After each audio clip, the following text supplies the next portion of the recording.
செய்தி. தமிழகத்தின் புதிய தலைமை செயலாளராக முருகானந்தம் IAS நியமிக்கப்பட்டிருக்கிறார். இது தொடர்பான மேலும் விவரங்களை தருவதற்காக செய்தியாளர் பாஸ்கர் இணைப்பில் இருக்கிறார். பாஸ்கர், வணக்கம். தற்பொழுது தமிழகத்தின் புதிய தலைமைச் செயலாளராக முருகானந்தம் IAS நியமிக்கப்பட்டிருக்கிறார். இது தொடர்பான மேலும் விவரங்கள் என்ன? தமிழக அரசின் 50வது தலைமைச் செயலாளராக முருகானந்தம் IAS நியமனம் செய்யப்பட்டு அதிகாரப்பூர்வமான உத்தரவு பிறப்பிக்கப்பட்டிருக்கிறது.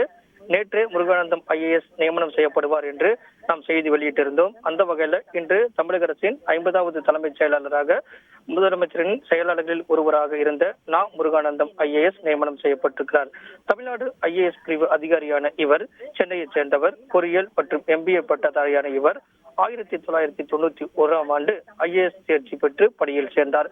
கடந்த 2001 மற்றும் 2004ஆம் ஆண்டு கோவை மாவட்ட ஆட்சியராக பணியாற்றியிருக்கிறார். முருகானந்தம் ஊரக வளர்ச்சித்துறையினுடைய இணை செயலாளர், டெல்லியில தமிழ்நாடு இல்லத்தினுடைய முதன்மை உறைவிட ஆணையர், தொழிலாளர் துறையினுடைய செயலாளர், நிதித்துறை செயலாளர் உள்ளிட்ட பல்வேறு பொறுப்புகளில் பணியாற்றியிருக்கிறார்.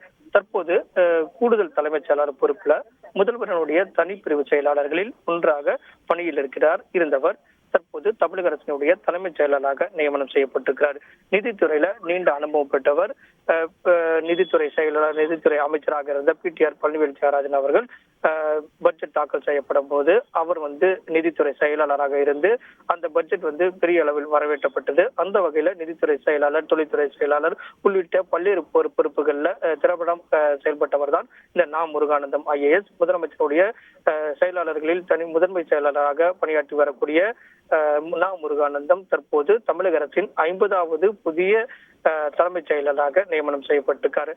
தலைமைச் செயலாளருடைய வரிசையில திமுக அரசு பெற்ற பிறகு இறையன்பு IAS, அதைத் தொடர்ந்து சிவதாஸ் மீனா IAS ஆகியோர் புதிய தலைமைச் செயலாளராக நியமனம் செய்யப்பட்டிருந்தார்கள்.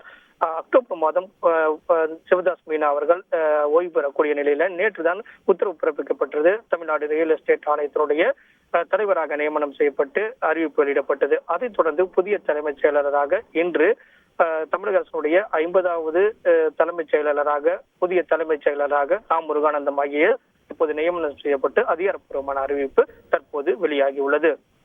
விரிவான தகவல்களுக்கு நன்றி பாஸ்கரன்.